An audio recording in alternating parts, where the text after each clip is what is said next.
낙동강 수질오염의 원인으로 지목되는 봉화 석포제련소 문제가 국정감사에서 도마 위에 올랐습니다.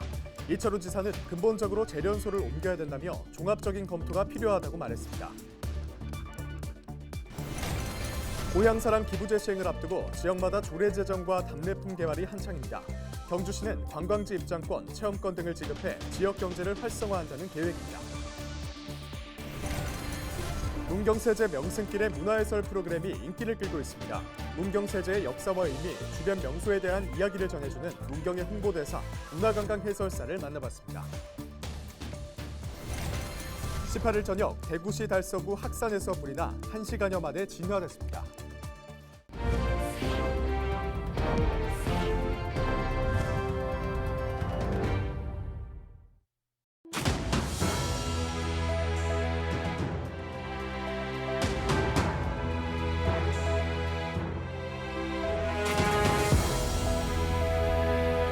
여러분 안녕하십니까? 헬로티비 대구 경북뉴스입니다. 낙동강 수질오염의 원인으로 지목되는 봉화 석포제련소 문제가 국정감사에서 또다시 도마 위에 올랐습니다. 경상북도 차원의 문제 해결의 질을 찾아보기 힘들다는 지적에 이철우 지사는 근본적으로 제련소를 옮겨야 한다며 종합적인 검토가 필요하다고 말했습니다. 이하영 기자가 보도합니다. 낙동강 최상류인 경북 봉화에 위치한 영풍 석포제련소. 아연 제조 공장으로 수십 년간 낙동강 수질 오염의 원인으로 지목받아왔습니다. 실제로 지난 10여 년 동안 환경부와 지자체로부터 90여 차례의 행정 처분을 받기도 했습니다. 민주당 최기상 의원은 석포제련소의 환경오염 문제는 국감 때마다 지속적으로 제기되고 있지만 경상북도의 해결 의지는 보이지 않는다고 지적했습니다. 석포제련소 관련해서 문제가 제기된 지가 수십 년이 됐고 경상북도 국정감사에서도 2018년, 2020년 계속 문제제기가 있었습니다.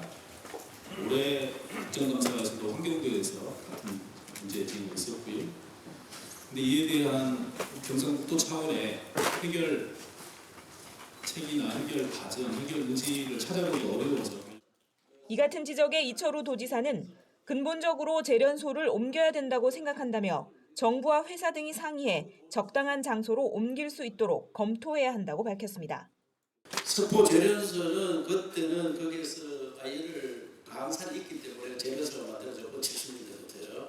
지금은 전혀 생산이 안 됩니다. 그런데 수입해서 그것을 재련을 하는데 저는 근본적으로 제련소를 옮겨야 된다고 생각하고 있습니다. 생산도 안 되는 수입해서 하는데 바닷가에 가는 게 더 맞지 생산비나 이런 거 생각했을 때도 그래서 종합적인 검토를, 근본적인 검토를 해야 된다고 생각합니다. 이에 앞서 지난 4일 환경부 국정감사에서도 여야 의원들의 강력한 질타가 이어졌지만 주민들의 건강권과 환경권 보호는 한 걸음도 나아가지 못하고 있습니다. 헬로티비 뉴스 이하영입니다. 내년 1월부터 고향사랑 기부제가 시행됩니다. 개인이 출신지나 다른 지자체에 기부하면 일정 비율을 세액 공제해주는 제도인데요. 각 지자체들마다 조례를 만들고 지역 특산품이나 상품권 같은 답례품을 선정하기 위한 과정이 진행되고 있습니다. 신병균 기자가 전해드립니다. 경주 지역 경제를 살리고 관광을 활성화하기 위한 고향사랑 기부제. 경주시는 관련 조례를 입법 예고하고 답례품 선정위원회를 개최하는 등 행정 절차에 들어갑니다. 고향사랑 기부제는 개인이 자신의 현재 주소지가 아닌 고향 등 다른 지자체에 기부하면 해당 지자체는 기부금을 모아 지역의 주민복리 증진 등을 위해 사용하는 제도입니다. 고향사랑 기부제 대상은 개인입니다. 법인은 기부할 수 없습니다. 1인당 연간 500만 원까지 기부할 수 있습니다. 기부액의 30%에 해당하는 답례품을 지역 특산품이나 지역 상품권으로 받을 수 있고 세액도 공제됩니다. 기부금이 늘어난다면 지방 재정에도 큰 도움이 될 뿐만 아니라 답례품 제공으로 지역 농축수산물의 판로가 확대되고 입장권, 체험권, 상품권 등의 답례품은 경주를 더 자주 방문할 수 있는 계기가 만들어져 지역 경제 활성화에 크게 기여할 것으로 기대하고 있습니다. 기부금은 지역의 청소년 육성과 주민복지, 문화예술체육진흥, 공동체 활성화 등 주민복리 증진에 사용될 예정입니다. 답례품을 제공할 때 지역 특산품 판로 확대와 관광 활성화도 기대됩니다. 우리 지역에서 성장한 인재들이 타지로 나가서 고향에 도움을 줄 수 있는 기회가 잘 없었는데 이제라도 고향을 생각하는 분들이 고향에 기여할 수 있는 제도가 생겨서 매우 다행이라고 생각합니다.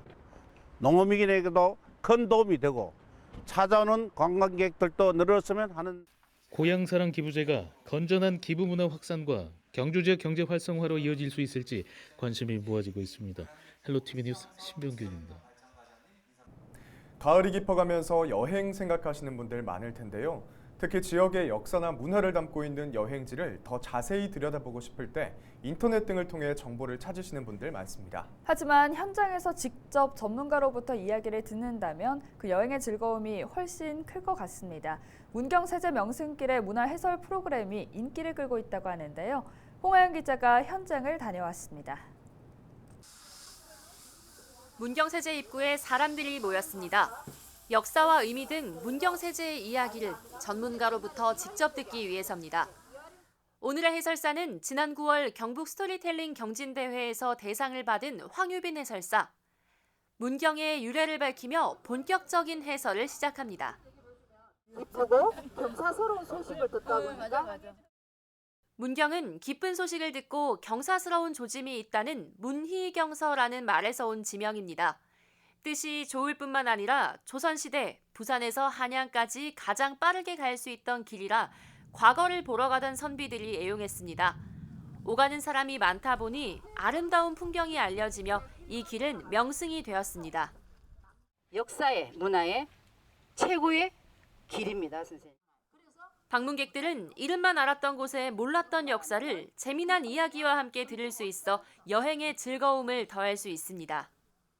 저는 해화동에서 왔는데 우리 동네에서 옛날 옛적에 과거 시험을 봤던 곳인데 그것을 역사관에서 한번 봐서 새로운 것을 느꼈고 문경에 와보기는 여러 번 왔었는데 그냥 뭐 관광으로 지나쳤어요. 근데 오늘 해설을 들으니까 확실히 이래서 이랬구나 이런 역사 유래를 너무 알게 돼가지고 흥미진진합니다. 문경세제 문화해설은 신청을 받아 이뤄집니다. 코로나19로 지금은 신청이 많이 줄어든 상태지만 확산 전인 2019년까지만 해도 가을 석 달간 170팀 가까이 해설을 신청했습니다. 이번 달에만 벌써 33팀이 다녀갔습니다. 문화관광 해설사는 문경의 이야기를 전하며 지역을 위해 일하고 있다는 자부심을 느낍니다. 제가 문경의 작은 홍보대사라고 생각을 합니다. 또 크게는 우리 대한민국을 알릴 수 있는 작은 홍보대사라 생각하며 많은 관광객들한테 와서 감흥과 또 재미와 역사를 좀 알고 갔으면 하는 마음으로 임하고 있습니다. 보고 지나칠 수도 있는 풍경. 해설을 통해 지역의 역사와 문화가 덧입혀지면서 방문객들에게는 잊지 못할 선명한 추억의 한 장면이 되고 있습니다. 헬로티비 뉴스 홍하영입니다. 요즘 화창한 가을을 맞아 자전거 타는 분들 많으신데요. 최근엔 경사가 심한 산속에서 산악자전거를 즐기시는 분들 많다고 하죠. 네, 저도 TV를 통해서 본 적이 있는데 정말 화면만 봐도 스릴이 넘치더라고요. 국내 최대 규모의 산악자전거 국제대회가 전남 순천에서 개막했다고 하는데요. 짜릿한 열전의 현장, 서경 기자가 다녀왔습니다. 2022 순천 아시아 산악자전거 챔피언십 개막을 선언합니다. 아시아 최고 수준의 산악자전거 선수들이 순천에 모였습니다. 19일 개막한 2022 순천 아시아 산악자전거 챔피언십. 17개 나라 300여 명의 국가대표 선수들이 이번 주 일요일까지 열띤 경쟁을 펼칩니다. 오르막과 내리막 등 다양한 코스를 통과하는 크로스컨트리 경기와 산 정상에서 시속 80km의 속도로 내려오는 다운힐까지 총 4개 종목에서 산악자전거의 짜릿함을 만끽할 수 있습니다. 경기 결과는 세계 랭킹 순위에도 반영되는데 가장 좋은 기록을 세운 남녀 선수 한 명에게는 파리올림픽 출전권이 주어집니다.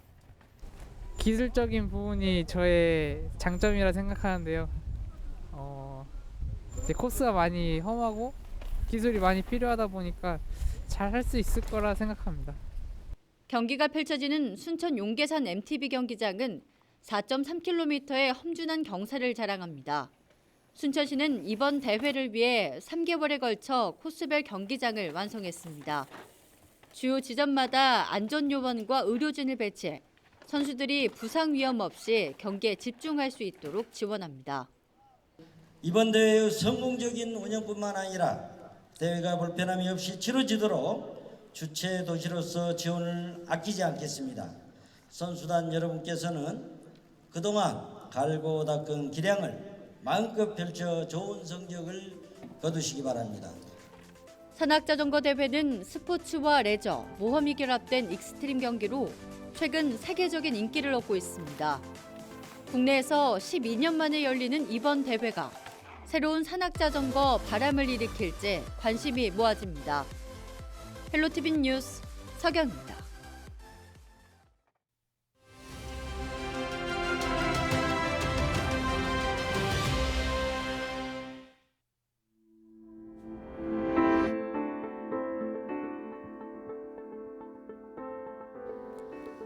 요즘 집값이 떨어지고 금리가 오르다 보니 이른바 깡통 전세 피해가 늘어나고 있다고 하죠.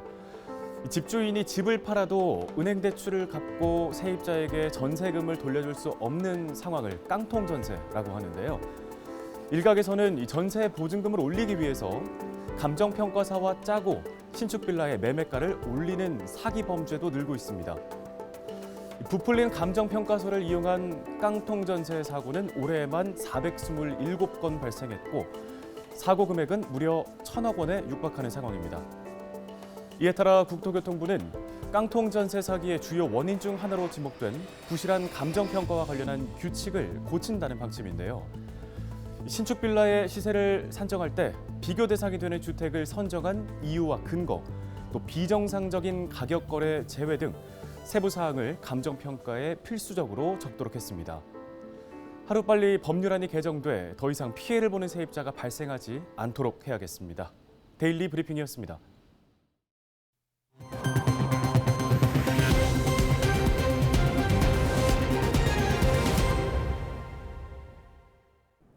지난 18일 저녁 7시쯤 대구시 달서구 학산에서 불이 났습니다. 불은 1시간여 만에 진화됐지만 산림 160여 제곱미터가 소실됐습니다. 산림당국은 산불의 원인에 대해 조사하고 있습니다. 안동시 이통장연합회 회장단 회의가 영남방송 사옥에서 열렸습니다.